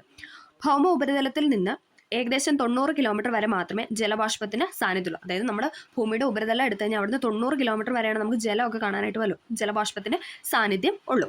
വാതകങ്ങൾ, ജല തന്മാത്രകൾ എന്നിവയ്ക്ക് പുറമെ പൊടിപടലങ്ങളും അന്തരീക്ഷത്തിന്റെ ഭാഗമാണ്. വാതകങ്ങൾ, ജല തന്മാത്രകൾ എന്നിവയ്ക്ക് പുറമെ പൊടിപടലങ്ങളും അന്തരീക്ഷത്തിന്റെ ഭാഗമാണ്. നമ്മൾ ആദ്യം തന്നെ പറഞ്ഞായിരുന്നല്ലേ, വാതകവും ജല തന്മാത്രകളും മാത്രമല്ല, എന്താണ്, പൊടിപടലങ്ങളും ചേർന്നതാണ് എന്തെന്ന് പറഞ്ഞാൽ അന്തരീക്ഷത്തിന്റെ ഭാഗമെന്ന് പറയുന്നത്. പൊടിപടലങ്ങൾ സാധാരണയായി കണ്ടുവരുന്നത് ഭൗമ ഉപരിതലത്തിനോട് ചേർന്നുള്ള അന്തരീക്ഷ ഭാഗങ്ങളിലാണ്. അതായത് ഭൂമിയുടെ ഉപരിതലത്തിനോട് ചേർന്നുള്ള അന്തരീക്ഷ ഭാഗത്താണ് എന്തെന്ന് പറയുന്നത്, പൊടിപടലങ്ങൾ നമ്മൾ നോർമലി കാണാറുള്ളത്. അന്തരീക്ഷത്തിലെ നേർത്ത പൊടിപടലങ്ങളെ ചുറ്റി അന്തരീക്ഷ നീരാവി ഘനീഭവിച്ച് മേഘങ്ങൾ രൂപപ്പെടുന്നു. അതായത് മേഘങ്ങൾ രൂപപ്പെടുന്നതാണ് പറഞ്ഞത്. എങ്ങനെയാണ്, അന്തരീക്ഷത്തിലെ നേർത്ത പൊടിപടലം നമ്മൾ പറഞ്ഞു തൊട്ടടുത്ത അല്ലേ, മുകളിൽ നോർമലായിട്ട് കാണുന്നതാണെന്ന് പറഞ്ഞു, അവിടെ ചുറ്റി അന്തരീക്ഷ നീരാവി അല്ലേ, നീരാവി ഉണ്ടെന്ന് നമ്മൾ പറഞ്ഞു. അപ്പോൾ അതെല്ലാം കൂടെ ഘനീഭവിച്ചാണ് എന്തെന്ന് പറയുന്നത്, മേഘങ്ങൾ രൂപപ്പെടുന്നത്. അതിനാൽ അന്തരീക്ഷത്തിലെ നേർത്ത പൊടിപടലങ്ങളെ ഘനീകരണ മർമ്മങ്ങൾ അഥവാ ഹൈഗ്രോസ്കോപ്പിക് ന്യൂക്ലിയ എന്ന് പറയുന്നു. എന്താണ് പറയുന്നത്, അതിനാൽ നമ്മൾ അന്തരീക്ഷത്തിലെ നേർത്ത പൊടിപടലങ്ങളെ എന്താണ്, ഘനീകരണ മർമ്മങ്ങൾ അഥവാ ഹൈഗ്രോസ്കോപ്പിക് ന്യൂക്ലിയ എന്നാണ് വിളിക്കുന്നത്. ഏതൊക്കെ മാർഗങ്ങളിലൂടെയാണ് അന്തരീക്ഷത്തിൽ പൊടിപടലങ്ങൾ എത്തുന്നത്, കാറ്റിലൂടെ ഭൂമിയിൽ നിന്ന് ഉയർത്തപ്പെടുന്നു അല്ലേ, കാറ്റ് വഴി അല്ലേ, കാറ്റ് വഴി ഭൂമിയിൽ നിന്ന് ഉയരുന്നവ, അഗ്നിപർവ്വതങ്ങളിലൂടെ പുറത്തു വരുന്നവ, ഉൽക്കകൾ കത്തുന്നതിലൂടെ ഉണ്ടാകുന്ന ചാരം, ഇതൊക്കെയാണ് എന്തെന്ന് പറയുന്നത്, അന്തരീക്ഷത്തിലെത്തുന്ന പൊടിപടലങ്ങൾ എന്ന് പറയുന്നത്. ഭൂമിയിലെ ജീവജാലങ്ങളുടെ നിലനിൽപ്പ് അന്തരീക്ഷം എങ്ങനെയെല്ലാം പ്രയോജനപ്പെടുന്നു നോക്കാം. കാലാവസ്ഥാ പ്രതിഭാസങ്ങൾക്ക് കാരണമാകുന്നു അല്ലേ, അന്തരീക്ഷം ഉള്ളതുകൊണ്ടാണ് നമുക്ക് കാലാവസ്ഥ ഉള്ളത് അല്ലേ. ഹാനികരങ്ങളായ സൂര്യരശ്മികളിൽ നിന്ന് സംരക്ഷിക്കുന്നു. ഓക്കെ, ജീവജാലങ്ങളുടെ നിലനിൽപ്പിന് അന്തരീക്ഷത്തിലുള്ള പ്രാധാന്യം എത്ര വലുതാണെന്ന് നമ്മൾ പഠിച്ചല്ലേ. നമുക്കറിയാം അല്ലേ, ജീവജാലങ്ങൾ അന്തരീക്ഷത്തിന്റെ പ്രാധാന്യമാണ് നമ്മൾ പറഞ്ഞു വെച്ചത്. അങ്ങനെയുള്ള അന്തരീക്ഷം മലിനമായുള്ള അവസ്ഥ അല്ലേ, നമുക്കറിയാമല്ലേ, ഇപ്പം തന്നെ അന്തരീക്ഷം മലിനമാകുന്നതുകൊണ്ട് പലതരത്തിലുള്ള കാര്യങ്ങൾ നമ്മളിപ്പോൾ ഫേസ് ചെയ്യുന്നുണ്ടല്ലേ. അന്തരീക്ഷ വായുവിൻ്റെ സംരചനയ്ക്ക് മാറ്റം വരുത്തുന്ന രീതിയിൽ പുകയും വിഷവാതകങ്ങളും മറ്റ് രാസപദാർത്ഥങ്ങളും വായുവിൽ കലരുന്നതാണ് അന്തരീക്ഷ മലിനീകരണം എന്ന് പറയുന്നത്. എന്താണ് അന്തരീക്ഷ മലിനീകരണമാണ് നമ്മൾ പറഞ്ഞത്, അന്തരീക്ഷ വായുവിൻ്റെ സംരചനയ്ക്ക് മാറ്റം വരുത്തുന്ന അല്ലേ രീതിയിൽ പുകയും വിഷവാതകവും പിന്നെന്താ രാസപദാർത്ഥങ്ങളൊക്കെ വായുവിൽ കലരുമ്പോഴാണ് അന്തരീക്ഷം നമ്മൾ മലിനമായി അല്ലേ, അന്തരീക്ഷം മലിനമായി എന്ന് നമ്മൾ പറയുന്നത് അല്ലേ, നമുക്കറിയാം അല്ലേ. അടുത്തത് നമ്മൾ പറയാനായിട്ട് പോകുന്നത് അമ്ല മഴയാണ്. നമുക്കറിയാലോ ആസിഡ് റെയിൻ, അതാണ് നമ്മൾ പറയാനായിട്ട് പോകുന്നത്. കൽക്കരി, പെട്രോളിയം ഇന്ധനങ്ങൾ, ഡീസൽ തുടങ്ങിയവ കത്തുമ്പോഴാണ് carbon dioxide, carbon monoxide, sulphur dioxide തുടങ്ങിയ നിരവധിയായ വാതകങ്ങൾ അന്തരീക്ഷത്തിൽ എത്തുന്നത്. നമുക്കറിയാലേ കൽക്കരി കത്തിക്കുമ്പോൾ, അതേപോലെ തന്നെ പെട്രോളിയം ഇന്ധനം കത്തുമ്പോൾ, പിന്നെ ഡീസൽ, ഇതൊക്കെ കത്തുമ്പോൾ എന്താണ്, ഒന്നെങ്കിൽ കാർബൺ ഡൈ ഓക്സൈഡ് ഉണ്ടാവും, അല്ലെങ്കിൽ കാർബൺ മോണോക്സൈഡ് ഉണ്ടാവും, അല്ലെങ്കിൽ സൾഫർ ഡയോക്സൈഡ് ഉണ്ടാവും. അപ്പോൾ ഇതൊക്കെ എന്താണ്, ഈ തുടങ്ങിയ നിരവധിയായ വാതകങ്ങൾ അന്തരീക്ഷത്തിലേക്ക് ഉയരും അല്ലേ, അന്തരീക്ഷത്തിലേക്ക് എത്തിച്ചേരും. അപ്പോൾ മഴവെള്ളത്തോടൊപ്പം കലർന്ന വെള്ളത്തിന് ആസിഡ് സ്വഭാവം കൈവരുന്നു. അപ്പോൾ മഴ പെയ്യുമ്പം അല്ലേ അത് അന്തരീക്ഷത്തിലേക്ക് എത്തുന്നു നമ്മൾ പറഞ്ഞു. അപ്പോൾ എന്താണ്, അന്തരീക്ഷത്തിലെത്തുമ്പോൾ അത് മഴവെള്ളത്തോടൊപ്പം കലർന്ന് വെള്ളത്തിൽ ആസിഡ് സ്വഭാവം കൈവന്ന് ഭൂമിയിലേക്ക് പതിക്കുന്നു അല്ലേ. മഴവെള്ളത്തിൻ്റെ pH മൂല്യം 5-ൽ കുറവാണെങ്കിൽ അതിനെ അമ്ലമഴയായിട്ട് കണക്കാക്കുന്നത്. ഇമ്പോർട്ടൻ്റ് ആണേ. അപ്പോൾ മഴവെള്ളത്തിൻ്റെ pH മൂല്യം നമ്മൾ 5-ൽ താഴെയാണ്, അതിനെ നമ്മൾ അമ്ലമഴ അഥവാ ആസിഡ് റെയിൻ എന്ന് പറയുന്നത്. നമുക്കറിയാം നോർമലായിട്ട് അല്ലെ pH എന്ന് പറയുന്നത് നമ്മൾ നോർമൽ അല്ലെ ശുദ്ധജലത്തിൻ്റെ pH എന്ന് പറയുന്നത് 7ആണ്. 7-ൽ കുറവ് വന്നാൽ അത് ആസിഡാണെന്നും 7-ൽ കൂടുതൽ ആണെങ്കിൽ നമ്മൾ ആൽക്കലി ആണ്, അല്ലെ നമ്മൾ പഠിച്ചേക്കുന്നത് ആൽക്കലി സ്വഭാവം അല്ലെങ്കിൽ ആസിഡ്, അങ്ങനെയാണ് നമ്മൾ പഠിച്ചേക്കുന്നത്. അപ്പം 5-ൽ കുറവാണെങ്കിൽ എന്താണ്, അതായത് മഴവെള്ളത്തിൻ്റെ pH മൂല്യം 5-ൽ കുറവാണ് നമ്മൾ പറയുന്നത് എന്താണ്, അത് അമ്ലമഴ അഥവാ ആസിഡ് റെയിൻ ആണെന്നാണ്. ഓക്കെ, ക്ലിയർ ആയെന്ന് പ്രതീക്ഷിക്കുന്നു. ഇനി നമ്മൾ അടുത്തത് പറയാനായിട്ട് പോകുന്നത് പുകമഞ്ഞ് അഥവാ സ്മോഗ് ആണ്. പുകമഞ്ഞ് അഥവാ സ്മോഗ് ആണ് ഇനി നമ്മൾ അടുത്ത് ഡിസ്കസ് ചെയ്യാനായിട്ട് പോകുന്നത്. ഇമ്പോർട്ടൻ്റ് ആണ്, PYQ ആണ്. പുകയും മൂടൽമഞ്ഞും ചേരുന്നതാണ് പുകമഞ്ഞ് രൂപപ്പെടുന്നത്. അതായത് പുകയും മൂടൽമഞ്ഞും കൂടെ ചേരുമ്പോഴാണ് എന്തെന്ന് പറയുന്നത്, പുകമഞ്ഞ് രൂപപ്പെടുക എന്ന് പറയുന്നത്. അതായത് സ്മോക്കും ഫോഗും ചേരുമ്പോൾ പുകമഞ്ഞ് ഉണ്ടാവുന്നു. വ്യവസായശാലകൾ, നിർമ്മാണ പ്രവർത്തനങ്ങൾ, വാഹനങ്ങൾ, കാർഷിക വിളകളുടെ അവശിഷ്ടങ്ങൾ കത്തിക്കൽ തുടങ്ങിയ പ്രവർത്തനങ്ങളിലൂടെ ഉണ്ടാകുന്ന പുകയും പൊടിപടലങ്ങളും അന്തരീക്ഷത്തിൽ നിറയുന്നു. അപ്പോൾ എന്തൊക്കെയാണ്, വ്യവസായശാലകൾ, നിർമ്മാണ പ്രവർത്തനങ്ങൾ, വാഹനങ്ങൾ, കാർഷിക വിളകളുടെ അവശിഷ്ടങ്ങൾ, ഇതൊക്കെ കത്തുമ്പോഴാണ് എന്തെന്ന് പറയുന്നത്, പുകയും പൊടിപടലങ്ങളും അന്തരീക്ഷത്തിലേക്ക് ഉയരുന്നത്. ഇവ മഞ്ഞുമായി കലർന്ന പുകമഞ്ഞ് രൂപപ്പെടുന്നു. ഓക്കെ, അപ്പോൾ നമ്മൾ നേരത്തെ എന്നാണ് പറഞ്ഞത്, അമ്ലമഴ പറഞ്ഞു. നമ്മൾ കൽക്കരി, പെട്രോളിയം ഇന്ധനം ഇതൊക്കെ കത്തുമ്പോൾ എന്താണ്, അതെല്ലാം ഉയർന്ന് അന്തരീക്ഷത്തിൽ ചെന്ന് മഴയുടെ കൂട്ടത്തിൽ വരും എന്ന് പറഞ്ഞു. അതാണ് അമ്ലമഴ എന്ന് പറഞ്ഞു. ഇനി പുകമഞ്ഞാണ് നമ്മൾ പറയുന്നത് എന്താണ്, വ്യവസായശാലകൾ, നിർമ്മാണ പ്രവർത്തനങ്ങൾ, വാഹനങ്ങൾ, കാർഷിക വിളകളുടെ അവശിഷ്ടം ഇതൊക്കെ കത്തുമ്പോൾ അതിൻ്റെ പ്രവർത്തനത്തിലൂടെ ഉണ്ടാകുന്ന പുകയും പൊടിപടലങ്ങളും എന്താണ്, അന്തരീക്ഷത്തിലേക്ക് നിറയുന്നു. അതുമൂലമാണ് എന്തെന്ന്, പുകമഞ്ഞ് ഉണ്ടാവുന്നത്. ഇവ മഞ്ഞുമായി കലർന്ന് പുകമഞ്ഞ് രൂപപ്പെടുന്നു. പക്ഷാഘാതം, ഹൃദ്രോഗം, ശ്വാസകോശ രോഗങ്ങൾ എന്നിവ വർദ്ധിക്കാൻ വായു മലിനീകരണം കാരണമാകുന്നുണ്ട് പല പഠനങ്ങളും ചൂണ്ടിക്കാണിക്കുന്നു. നമുക്കറിയാലേ ഈ ഇങ്ങനെയുള്ള മലിനീകരിക്കപ്പെട്ട വായു ശ്വസിക്കുമ്പോൾ എന്താണ്, നമ്മുടെ ശ്വാസകോശത്തിനൊക്കെ അത് കേടാണല്ലേ, നമുക്കറിയാലേ. പക്ഷാഘാതം, ഹൃദ്രോഗം, ശ്വാസകോശ രോഗങ്ങൾ എന്നിവ വർദ്ധിക്കാൻ വായു മലിനീകരണം കാരണമാകുന്നുണ്ടെന്ന് പല പഠനങ്ങളും ചൂണ്ടിക്കാണിക്കുന്നു. അപ്പോൾ ഇതൊക്കെ കത്തിക്കാതിരിക്കുക എന്നതാണ് അല്ലേ ഇതിനകത്ത് പറയുന്ന മറ്റൊരു കാര്യം എന്ന് പറയാം. അപ്പോൾ പുകമഞ്ഞും അമ്ലമഴയൊക്കെ ക്ലിയർ ആയെന്ന് പ്രതീക്ഷിക്കുന്നു. അടുത്തത് ഇവിടെ കുറച്ച് പിക്ചറൊക്കെ നൽകിയിട്ടുണ്ട്. അന്തരീക്ഷ സംരചനയെക്കുറിച്ചാണ് നമ്മൾ പഠിച്ചത് അല്ലേ. ഇനി നമ്മൾ പറയാനായിട്ട് പോകുന്ന അന്തരീക്ഷ ഘടനയാണ്. നമ്മൾ ഭൂമിയും ഭൂമിയുടെ സ്ട്രക്ചറും പറഞ്ഞു, അതിനനുശേഷം നമ്മൾ അന്തരീക്ഷത്തിലോട്ട് വന്നു, അന്തരീക്ഷം പറഞ്ഞു, അതിനുശേഷം ഇനി നമ്മൾ പറയാനായിട്ട് പോകുന്നത് അന്തരീക്ഷ ഘടനയാണ്. ഓക്കെ, താപവ്യത്യാസത്തിൻ്റെ അടിസ്ഥാനത്തിൽ അന്തരീക്ഷത്തെ നമ്മൾ 5ആയിട്ട് തരംതിരിച്ചിട്ടുണ്ട്, അല്ലെങ്കിൽ 5 പാളികളായിട്ട് തരംതിരിച്ചിട്ടുണ്ട്. എന്താണ്, താപത്തിൻ്റെ വ്യത്യാസം അല്ലേ, താപത്തിൻ്റെ വ്യത്യാസത്തിൻ്റെ അടിസ്ഥാനത്തിൽ അന്തരീക്ഷത്തെ നമ്മൾ 5 വ്യത്യസ്ത പാളികളായിട്ട് തരംതിരിച്ചിട്ടുണ്ട്. അപ്പോൾ നമ്മളിനി പഠിക്കാനായിട്ട് പോകുന്ന ആ 5 വ്യത്യസ്ത പാളികളാണ്. അത് വെരി ഇമ്പോർട്ടൻ്റ് ആണ്, കാരണം എല്ലാ ക്വസ്റ്റ്യൻ പേപ്പറിലും വരുന്നതാണ് അല്ലേ. നമുക്കറിയാം ഏതൊക്കെയാണ്. താഴെ നമുക്ക് തുടങ്ങാം. Troposphere, stratosphere, mesosphere, thermosphere, exosphere. പേര് കേട്ടപ്പോഴേ നിങ്ങൾക്ക് മനസ്സിലായതിൻ്റെ ഇമ്പോർട്ടൻസ്, കാരണം എല്ലാ ക്വസ്റ്റ്യൻ പേപ്പറിലും വരുന്നതാണ് അല്ലേ. ഇതിനെപ്പറ്റി ഏതെങ്കിലും ഒരു പാളിനെ കുറിച്ച് എപ്പോഴും തന്നെ ചോദിക്കാറുണ്ട്. അപ്പം അത് ഭയങ്കര ഇമ്പോർട്ടൻ്റ് ആണ്. അപ്പോൾ എല്ലാവരും അത് പഠിക്കാനായിട്ട് ശ്രമിക്കാം. കുഴപ്പമില്ല, നമുക്ക് പെട്ടെന്ന് തന്നെ പഠിക്കാനായിട്ട് പറ്റുന്നതാണ്. ഒന്ന് കണക്ട് ചെയ്ത് വെച്ചാൽ മതി. ഓക്കെ, അപ്പോൾ നമുക്ക് ഓരോരോ പാളികളായിട്ട് പഠിക്കാം. നമ്മൾ പറഞ്ഞ 5 പാളികളായിട്ട് തിരിച്ചിട്ടുണ്ട്. അതിൽ ആദ്യത്തെ പാളി എന്ന് പറഞ്ഞാൽ ട്രോപ്പോസ്ഫിയർ ആണ്. ഇത് എവിടെ ഒരു ബോക്സ് കൊടുത്തിട്ടുണ്ട്, ഇമ്പോർട്ടൻ്റ് ആണ്, നമുക്ക് നോക്കാം. അന്തരീക്ഷത്തിൻ്റെ ഏറ്റവും താഴെയുള്ള പാളിയാണ് ട്രോപ്പോസ്ഫിയർ. ഇമ്പോർട്ടൻ്റ് ആണ്. അന്തരീക്ഷത്തിൻ്റെ ഏറ്റവും താഴെയുള്ള പാളിയാണ് ഏതെന്ന് പറയുന്നത്, ട്രോപ്പോസ്ഫിയർ എന്ന് പറയുന്നത്. ഇതിന് ഭൗമ ഉപരിതലത്തിൽ നിന്ന് ശരാശരി 13 കിലോമീറ്റർ വരെ ഉയരം വരും. അതായത് ഭൂമിയുടെ ഉപരിതലം തൊട്ട് മുകളിലോട്ട് 13 കിലോമീറ്റർ വരെയാണ് ഏതെന്ന് പറയുന്നത്, ട്രോപ്പോസ്ഫിയർ എന്ന പാളി സ്ഥിതി ചെയ്യുന്നത്. ഓക്കെ, ക്ലിയർ ആയില്ലേ. ധ്രുവപ്രദേശത്തെ ഏകദേശം 8 കിലോമീറ്ററും ഇനി ഭൂമധ്യരേഖ പ്രദേശത്ത് ഏതാണ്ട് 18 കിലോമീറ്റർ വരും. അപ്പോൾ 8, 18 അങ്ങനെ കണക്ട് ചെയ്യാം. ധ്രുവപ്രദേശത്ത് എന്താണ് ഏകദേശം 8 കിലോമീറ്റർ ആണ്. അതോടൊപ്പം ഭൂമധ്യരേഖാ പ്രദേശത്ത് എന്താണ് 18 കിലോമീറ്റർ ഉയരമാണ് ഉള്ളത്. അപ്പോൾ നമ്മൾ പറഞ്ഞ ട്രോപ്പോസ്ഫിയർ ആണ് ഏറ്റവും താഴെയുള്ള പാളിയാണ്. 13 കിലോമീറ്റർ വരെയാണ് ഉയരം എന്ന് പറയുന്നത്. ധ്രുവപ്രദേശത്ത് ഏകദേശം 8 കിലോമീറ്ററും ഇനി ഭൂമധ്യരേഖ പ്രദേശത്ത് ഏകദേശം 18 കിലോമീറ്റർ ഉയരമാണ് ഉള്ളത്. ഭൂമധ്യരേഖ പ്രദേശത്ത് ചൂട് കൂടുതലായതിനാണിത്. അതായത് ഭൂമധ്യരേഖ പ്രദേശത്ത് എന്താണ്, ചൂട് കൂടുതലാണ് അല്ലേ, നമുക്കറിയാം. ഭൂമധ്യരേഖ പ്രദേശത്ത് നല്ല ചൂടാണല്ലേ, നമ്മൾ പഠിച്ചല്ലേ. പൊടിപടലങ്ങളും ജലബാഷ്പവും ഏറ്റവും കൂടുതൽ കാണപ്പെടുന്ന എവിടെയാണ്? ട്രോപ്പോസ്ഫിയറിലാണ്. പൊടിപടലങ്ങളും ജലബാഷ്പവും ഏറ്റവും കൂടുതലായിട്ട് കാണപ്പെടുന്നത് ട്രോപ്പോസ്ഫിയറിലാണ്. അതുപോലെ തന്നെ മേഘരൂപീകരണം, മഴ, മഞ്ഞ്, കാറ്റ് തുടങ്ങിയ അന്തരീക്ഷ പ്രതിഭാസങ്ങളും സംഭവിക്കുന്നത് ട്രോപ്പോസ്ഫിയറിലാണ്. മേഘരൂപീകരണം, മഴ, മഞ്ഞ്, കാറ്റ്, ഇത് ചോദിച്ചിട്ടുണ്ട് PYQ. മേഘരൂപീകരണം, മഴ, മഞ്ഞ്, കാറ്റ് തുടങ്ങിയവയ്ക്ക് ഏത് പാളിയിലാണെന്ന് ചോദിച്ചിട്ടുണ്ട്. ട്രോപ്പോസ്ഫിയറിലാണ്, പഠിക്കണം. ഓക്കെ, അപ്പോൾ നമ്മൾ പറഞ്ഞ ഏറ്റവും താഴെയുള്ള പാളിയാണ് ഏതെന്ന് പറയുക? ട്രോപ്പോസ്ഫിയർ എന്ന് പറയുന്നത്. 13 കിലോമീറ്റർ വരെയാണ് ശരാശരി ഉയരം. ധ്രുവപ്രദേശത്താണെങ്കിൽ 8 കിലോമീറ്ററും, ഇനി ഭൂമധ്യരേഖ പ്രദേശത്താണ് 18 കിലോമീറ്ററും ഉണ്ട്. പിന്നെ ഭൂമധ്യരേഖ പ്രദേശത്ത് എന്താണ്, നല്ല ചൂടാണ് അല്ലേ. അതുപോലെ തന്നെ പൊടിപടലങ്ങളും ജലബാഷ്പവും ഏറ്റവും കൂടുതലായിട്ട് കാണപ്പെടുന്നത് ട്രോപ്പോസ്ഫിയറിലാണ്. മേഘരൂപീകരണം, മഴ, മഞ്ഞ്, കാറ്റ് തുടങ്ങിയ പ്രതിഭാസങ്ങളൊക്കെ സംഭവിക്കുന്നത് ട്രോപ്പോസ്ഫിയറിലാണ്. അടുത്ത പോയിന്റാണ്, ട്രോപ്പോസ്ഫിയറിന്റെ ഒരു പ്രധാന സവിശേഷത ഭൗമ ഉപരിതലത്തിൽ നിന്ന് ഓരോ 165 മീറ്റർ ഉയരത്തിലും 1 ഡിഗ്രി സെൽഷ്യസ് എന്ന തോതിൽ അന്തരീക്ഷ താപനില കുറയുന്നു. ഇമ്പോർട്ടൻ്റ് ആണ്, ഇതുപോലെ ചോദിച്ചിട്ടുണ്ട്. ഭൗമ ഉപരിതലത്തിൽ നിന്നാണ് ഓരോ 165 മീറ്ററാണ്, കിലോമീറ്ററിലല്ല. ഓരോ 165 മീറ്റർ നമ്മൾ ഉയർന്നു പോകുമ്പോൾ എന്താണ്, 1 ഡിഗ്രി സെൽഷ്യസ് എന്ന് പറഞ്ഞാൽ താപം കുറയുകയാണ് ചെയ്യുന്നത്. ഓക്കെ, ഓരോ നമ്മൾ മുകളിലോട്ട് ഓരോ 165 പോകുമ്പം താപം കുറഞ്ഞു വരുന്നു. 1 ഡിഗ്രി സെൽഷ്യസ് എന്ന തോതിലാണ് കുറയുന്നത്. ഇതിനെ ക്രമമായ താപനിഷ്ഠ നിരക്ക് അല്ലേ. 1 ഡിഗ്രി സെൽഷ്യസ് തന്നെയാണ് ഓരോ 165 മീറ്റർ നമ്മൾ സഞ്ചരിക്കുമ്പോഴും 1 ഡിഗ്രി സെൽഷ്യസ് വെച്ചാണ് അത് കുറയുന്നത്. അതുകൊണ്ട് തന്നെ ക്രമമായിട്ടാണ് പോകുന്നത്. ഇനി എന്താണ്, ഒരു 165 ചെയ്യുമ്പോൾ 2 ഡിഗ്രി സെൽഷ്യസ് കുറയുന്നു, അല്ലെ 3 കുറയുന്നു, അങ്ങനെയല്ല, ക്രമമായ നിരക്ക് തന്നെയാണ്. അപ്പോൾ ഏഴ് തന്നെ ഉണ്ടല്ലേ, നോർമൽ ലാപ്സ് റേറ്റ്.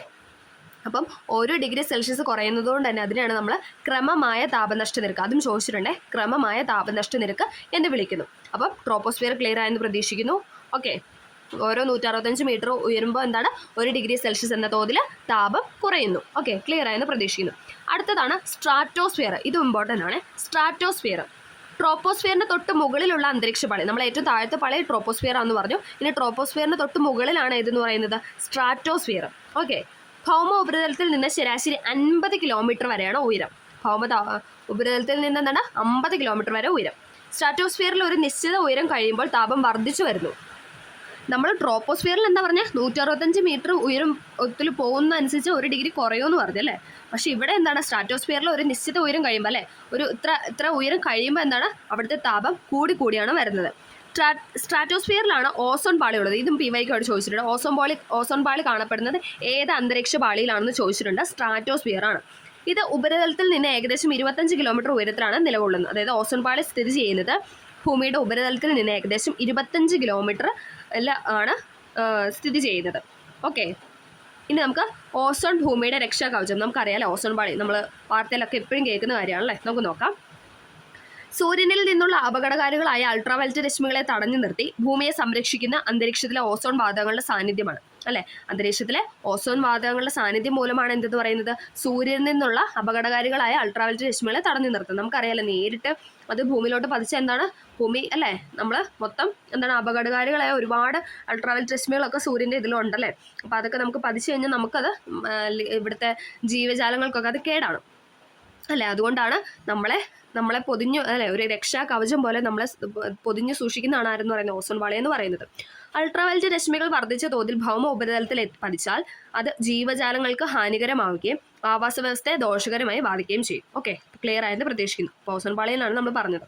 ഇവിടെ കാര്യങ്ങളൊക്കെ കൊടുത്തിട്ടുണ്ട്. ആഹാര ശൃംഖലയുടെ തകർച്ച, കൃഷിനാശം, സസ്യവളർച്ച മുരടിക്കൽ, അകാല വാർദ്ധക്യം, അന്ധത, തിമിരം, ത്വക്കിലുണ്ടാകുന്ന ക്യാൻസർ, ഇതൊക്കെ എന്താണ്, അൾട്രാവയലറ്റ് കിരണങ്ങൾ നേരിട്ട് നമ്മുടെ ശരീരത്തേക്ക് പതിച്ചാൽ അല്ലെങ്കിൽ പ്രകൃതിയിലോട്ട് വരുമ്പോൾ ഉള്ള ദോഷകാര്യങ്ങളാണ് ഇവിടെ കൊടുത്തിരിക്കുന്നത്. എന്നാണ് ഓസോൺ ദിനം, നമുക്കൊന്ന് നോക്കാം അല്ലേ. എല്ലാ വർഷവും സെപ്റ്റംബർ 16 ലോക ഓസോൺ ദിനമായി ആചരിക്കുന്നത്. PYQ ചോദിച്ചിട്ടുണ്ട്, ഓസോൺ ദിനം എന്താണെന്ന് ചോദിച്ചിട്ടുണ്ട്. എല്ലാ വർഷവും സെപ്റ്റംബർ 16 ലോക ഓസോൺ ദിനമായിട്ട് ആചരിച്ചു വരുന്നു. ഓസോൺ സംരക്ഷണത്തിന്റെ ആവശ്യകത സംബന്ധിച്ച് ജനങ്ങളിൽ അവബോധം ഉണ്ടാക്കുക, ഓസോൺ ശോഷണത്തിന് കാരണമായേക്കാവുന്ന ഉൽപ്പന്നങ്ങളുടെ ഉപയോഗം നിയന്ത്രിക്കുക എന്നിവയാണ് ഈ ദിനാചരണത്തിന്റെ ലക്ഷ്യമെന്ന് പറയുന്നത്. നമുക്കറിയാം അല്ലേ. അതായത് എന്തൊക്കെയാണ്, ഓസോൺ സംരക്ഷണത്തിന് ആവശ്യകത സംബന്ധിച്ച് ജനങ്ങളിൽ അവബോധം ഉണ്ടാക്കുക. പിന്നെ എന്താണ്, ഓസോൺ ശോഷണത്തിന് കാരണമായേക്കാവുന്ന ഉൽപ്പന്നങ്ങളുടെ ഉപയോഗം നിയന്ത്രിക്കുക, അല്ലെ, അത് കൺട്രോൾ ചെയ്യുക. ഇതൊക്കെയാണ് എന്തെന്ന് പറയുന്നത് ഈ ദിനം കൊണ്ട് നമ്മൾ ഉദ്ദേശിക്കുന്നതെന്ന് പറയുന്നത്. അപ്പോൾ ഓസോൺ ദിനം മറക്കണ്ട, സെപ്റ്റംബർ 16. ഓക്കെ, എല്ലാവർക്കും അറിയാവുന്ന പ്രതീക്ഷിക്കുന്നു. ഇനി അടുത്ത പാളിയാണ് ഇതെന്ന് പറയുന്നത് മിസോസ്ഫിയർ. ഇമ്പോർട്ടൻ്റ് ആണ് മിസോസ്ഫിയർ. സ്ട്രാറ്റോസ്ഫിയറിന്റെ മുകളിൽ ഏകദേശം 50 കിലോമീറ്റർ മുതൽ 80 കിലോമീറ്റർ വരെ വ്യാപിച്ചു കിടക്കുന്നു. നമ്മൾ സ്ട്രാറ്റോസ്ഫിയർ ആണ് പറഞ്ഞത് ആദ്യം, ട്രോപ്പോസ്ഫിയർ, ദെൻ സ്ട്രാറ്റോസ്ഫിയർ മുകളിലായിട്ട്. ഇനി സ്ട്രാറ്റോസ്ഫിയറിന്റെ മുകളിൽ ഏകദേശം 50 കിലോമീറ്റർ മുതൽ 80 കിലോമീറ്റർ വരെ വ്യാപിച്ചു കിടക്കുന്ന അന്തരീക്ഷപാളിയാണ് ഇതെന്ന് പറയുന്നത് മിസോസ്ഫിയർ എന്ന് പറയുന്നത്. ഇമ്പോർട്ടൻ്റ് ആണ്.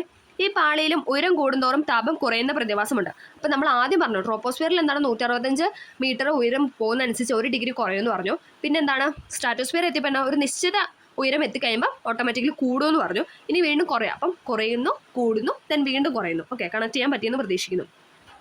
ഈ പാളിയിലും ഉയരം കൂടുന്തോറും താപം കുറയുന്ന പ്രതിഭാസമുണ്ട്. ഭൗമ ഉപരിതലത്തിൽ നിന്ന് ഏകദേശം 80 കിലോമീറ്റർ ഉയരത്തിലെത്തുമ്പോഴേക്കും, അതായത് ഭൂമിയുടെ ഉപരിതലത്തിൽ നിന്ന് നമ്മൾ 80 കിലോമീറ്റർ യാത്ര ചെയ്യുമ്പോഴേക്കും താപനില -100, അതായത് -100 അല്ലെ, ഭയങ്കര തണുപ്പല്ലേ, വരെ താഴ്ന്നു, സെൽഷ്യസ് വരെ താഴ്ന്നു. അന്തരീക്ഷത്തിലെ ഏറ്റവും കുറഞ്ഞ താപനിലയാണ് ഇവിടെ അനുഭവപ്പെടുന്നത്. അതായത് ഇത് ചോദിച്ചിട്ടുണ്ട്, അന്തരീക്ഷത്തിലെ ഏറ്റവും കുറഞ്ഞ താപനില കാണപ്പെടുന്ന ഏത് പാളിയിലാണ്, ഏത് അന്തരീക്ഷ പാളിയിലാണെന്ന് ചോദിച്ചാൽ ഏതാണ്, മിസോസ്ഫിയർ ആണെന്ന്. ഓക്കെ, ഓർക്കുക, മിസോസ്ഫിയർ ആണ് അന്തരീക്ഷത്തിലെ ഏറ്റവും കുറഞ്ഞ താപനില അനുഭവപ്പെടുന്ന പാളി എന്ന് പറയുന്നത്. ഭൗമ അന്തരീക്ഷത്തിലേക്ക് കടന്നെത്തുന്ന ഉൽക്കകൾ മിക്കതും കത്തിച്ചാരമാകുന്ന ഈ പാളിയിൽ വെച്ചാണ്. കാരണം അത്രയും തണുപ്പാണ്, അതുകൊണ്ട് അവിടെ വരുമ്പോഴത്തേക്കും എന്താണ് ഇടിച്ചത് നശിച്ചു പോകുന്നു. അപ്പോൾ ഇതും PYQ ആയിട്ട് ചോദിച്ചിട്ടുണ്ട്. അതായത് ഉൽക്കകൾ വന്ന് കത്തിച്ചാരമാകുന്ന അന്തരീക്ഷ പാളി ഏത്? ഉത്തരം മിസോസ്ഫിയർ. അപ്പോൾ മിസോസ്ഫിയറിന് കുറേ ക്വസ്റ്റ്യൻസ് നമ്മൾ പറഞ്ഞല്ലേ.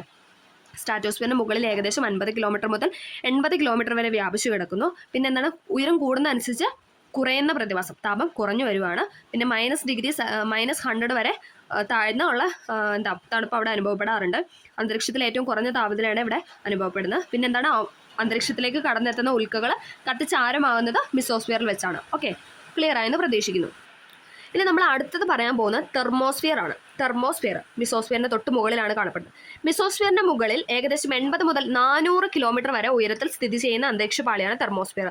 അങ്ങനെയാണ് ചോദിക്കാറ്, ഏറ്റവും ഉയരത്തിൽ കാണപ്പെടുന്നത്. ഓക്കെ, ഉയരം കൂടുന്തോറും താപനില കൂടി വരുന്നത് കണ്ടോ. മിസോസ്ഫിയറിൽ എന്തായിരുന്നു, കുറഞ്ഞു വരുന്നു, ദെൻ വീണ്ടും തെർമോസ്ഫിയറിൽ എത്തുമ്പോൾ കൂടി വരുന്നു. അപ്പോൾ നമുക്ക് ആ ഒരു കണക്ഷൻ കിട്ടുന്നു. ഓക്കെ, ആദ്യം കുറഞ്ഞു വരുന്നു എന്ന് ഓർക്കുക, കുറഞ്ഞു കൂടി, കുറഞ്ഞു കൂടി, അങ്ങനെ കണക്ട് ചെയ്യുക കേട്ടോ.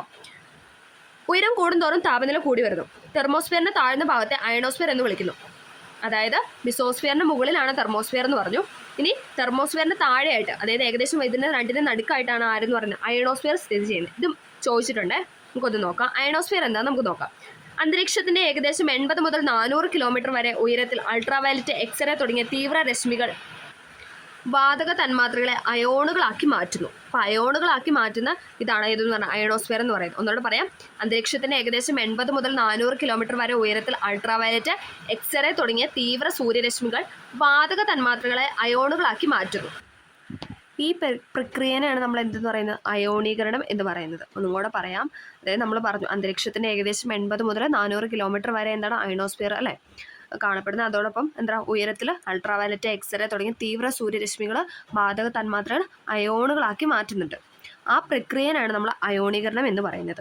ഇനി ഈ പ്രവർത്തനം നടക്കുന്ന മണ്ഡലത്തെ നമ്മൾ പറയുന്നതാണ് അയണോസ്ഫിയർ അല്ലെ. കണക്ട് ചെയ്യാം, ഈ പ്രക്രിയനെ നമ്മൾ അയോണീകരണം എന്ന് പറയുന്നതും ആ പ്രവർത്തനം നടക്കുന്ന മണ്ഡലത്തെ നമ്മൾ അയണോസ്ഫിയർ എന്നും പറയുന്നു.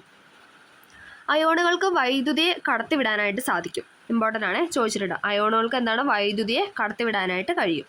റേഡിയോ തരംഗങ്ങൾ വൈദ്യുത കാന്തിക തരംഗങ്ങളാണ്. റേഡിയോ തരംഗങ്ങൾ എന്ന് പറയുന്നത് വൈദ്യുത കാന്തിക തരംഗങ്ങളാണ് അല്ലേ. നമ്മൾ പറഞ്ഞു അയോണുകൾ വൈദ്യുതിയെ കടത്തിവിടുന്നു. അതുകൊണ്ട് ഈ മേഖല റേഡിയോ തരംഗങ്ങളുടെ ദീർഘദൂര പ്രക്ഷേപണം സാധ്യമാക്കുന്നു. PYQ ആയിട്ട് ചോദിച്ചിട്ടുണ്ട്, റേഡിയോ തരംഗങ്ങളുടെ ദീർഘദൂര പ്രക്ഷേപണം സാധ്യമാക്കുന്നത് മേഖല ഏതാണ്? അയണോസ്ഫിയർ ആണ്. ഓക്കെ, അപ്പം ഇതിലുള്ള എല്ലാ സെൻറ്റൻസും എന്ന് പറഞ്ഞാൽ ക്വസ്റ്റ്യൻ ആയിട്ട് വന്നിട്ടുള്ളതാണ്. ഒന്നും കൂടെ പറയാം, അന്തരീക്ഷത്തിന് ഏകദേശം 80 മുതൽ 400 കിലോമീറ്റർ വരെ ഉയരത്തിൽ അൾട്രാവയലറ്റ്, എക്സ്റേ തുടങ്ങിയ തീവ്ര സൂര്യരശ്മികൾ വാതക തന്മാത്രകളെ അയോണുകളാക്കി മാറ്റുന്നു. ഈ പ്രക്രിയയെ നമ്മൾ അയോണീകരണം എന്ന് പറയുന്നു. പ്രവർത്തനം നടക്കുന്ന മണ്ഡലത്തെ അയണോസ്ഫിയർ എന്നും പറയുന്നു. അയോണുകൾക്ക് വൈദ്യുതിയെ കടത്തിവിടാനായിട്ട് സാധിക്കുന്നുണ്ട്. റേഡിയോ തരംഗങ്ങൾ വൈദ്യുത കാന്തിക തരംഗങ്ങളാണ്. അതുകൊണ്ട് ഈ മേഖലയെ നമ്മൾ റേഡിയോ തരംഗങ്ങളുടെ ദീർഘദൂര പ്രക്ഷേപണം സാധ്യമാക്കുന്നുണ്ട്. ഓക്കെ, ക്ലിയർ ആയെന്ന് പ്രതീക്ഷിക്കുന്നു. അടുത്തതാണ് എക്സോസ്ഫിയർ. ഇമ്പോർട്ടൻ്റ് ആണ് എക്സോസ്ഫിയർ. അന്തരീക്ഷത്തിലെ ഏറ്റവും മുകളിലുള്ള പാളിയാണ് എക്സോസ്ഫിയർ. അന്തരീക്ഷത്തിലെ ഏറ്റവും മുകളിലുള്ള പാളിയാണ് എക്സോസ്ഫിയർ. 400 കിലോമീറ്ററിന് മുകളിൽ സ്ഥിതി ചെയ്യുന്ന എക്സോസ്ഫിയർ എന്ന അന്തരീക്ഷപാളിയിൽ വായു തന്മാത്രകളുടെ സാന്നിധ്യം ക്രമേണ കുറഞ്ഞ് ബഹിരാകാശത്തിന്റെ ഭാഗമായിട്ട് മാറുന്നു. എന്താ പറഞ്ഞത്? 400 കിലോമീറ്റർ മുകളിൽ സ്ഥിതി ചെയ്യുന്ന എക്സോസ്ഫിയർ. അപ്പോൾ 400 കിലോമീറ്റർ മുകളിലാണ് എന്തെന്ന് പറയുന്നത് എക്സോസ്ഫിയർ സ്ഥിതി ചെയ്യുന്നത്. ആ അന്തരീക്ഷപാളിയിൽ വായു തന്മാത്രകളുടെ സാന്നിധ്യം ക്രമേണ കുറഞ്ഞ് ബഹിരാകാശത്തിന് ഭാഗമായിട്ട് മാറുന്നു. എവിടെ വെച്ചിട്ട്? എക്സോസ്ഫിയറിൽ വെച്ചിട്ട്. ഓക്കെ, അപ്പം നമ്മൾ പഠിച്ചുകൊണ്ടിരുന്ന അന്തരീക്ഷ പാളികളായിരുന്നു. ആദ്യം നമ്മൾ ചാപ്റ്ററിന് ഭൂമി എന്താന്ന് പറഞ്ഞു, ഭൂമിയുടെ സ്ട്രക്ചർ പറഞ്ഞു അല്ലേ, ക്രസ്റ്റ്, മാൻഡില, കോറ്, അതിനെക്കുറിച്ചൊക്കെ നമ്മൾ ഡീറ്റെയിൽ ആയിട്ട് പറഞ്ഞു. അത് കഴിഞ്ഞിട്ട് നമ്മൾ അന്തരീക്ഷത്തിലോട്ട് കടന്നു, അതായത് ഭൂമിയുടെ ഉള്ളറ പറഞ്ഞു, ദെൻ മുകളിലോട്ടുള്ള ഭാഗമായ അന്തരീക്ഷം പറഞ്ഞു, അവിടെയുള്ള ഓരോ കാര്യങ്ങൾ പറഞ്ഞു. പിന്നെ മലിനീകരണം, അന്തരീക്ഷ മലിനീകരണത്തെക്കുറിച്ച് നമ്മൾ പറഞ്ഞു. അതിനുശേഷമാണ് നമ്മൾ അന്തരീക്ഷ ഘടന അല്ലേ, നമ്മുടെ ഓരോ പാളികൾ പറഞ്ഞ് പഠിച്ചത് അല്ലേ. Troposphere, stratosphere, mesosphere, thermosphere, exosphere അല്ലേ, ഇത്രയും നമ്മൾ പറഞ്ഞു. അപ്പം ഇത്രയാണ് ഈ ചാപ്റ്ററിലുള്ള. 7ാം ക്ലാസ്സിലായതുകൊണ്ട് തന്നെ നമുക്ക് ഇതിനകത്തൊന്നും കളയാനില്ല, എല്ലാം പഠിക്കേണ്ടതാണ്. ഇനി നമുക്ക് ഇത് അടുത്ത ക്ലാസ്സിലൊക്കെ ഉണ്ട് ഇതിന് ഡീപ്പായിട്ടുള്ള കാര്യങ്ങൾ. അപ്പോൾ ഇത് പഠിച്ചാലേ നമുക്ക് അതിലോട്ട് എത്തിപ്പെടാനായിട്ട് സാധിക്കത്തുള്ളൂ. അപ്പോൾ എല്ലാവർക്കും ക്ലാസ് ഇഷ്ടമായെന്ന് പ്രതീക്ഷിക്കുന്നു. ചെറിയൊരു ജലദോഷം ഉള്ളതുകൊണ്ട് സൗണ്ട് കുറച്ച് കുറവായിരുന്നു, എല്ലാവരും ഒന്ന് എക്സ്ക്യൂസ് ചെയ്യുക. ഓക്കെ, അപ്പം എല്ലാവർക്കും ക്ലാസ് ഇഷ്ടമായെന്ന് പ്രതീക്ഷിക്കുന്നു. ഇഷ്ടമെങ്കിൽ തീർച്ചയായും ലൈക്ക് ചെയ്ത് സപ്പോർട്ട് ചെയ്യുക. ഓക്കെ, എന്തെങ്കിലും ഡൗട്ടോ കാര്യങ്ങളോ ഉണ്ടെങ്കിൽ കമൻറ്റ് ചെയ്യാനായിട്ടും ശ്രദ്ധിക്കുക. Okay, thank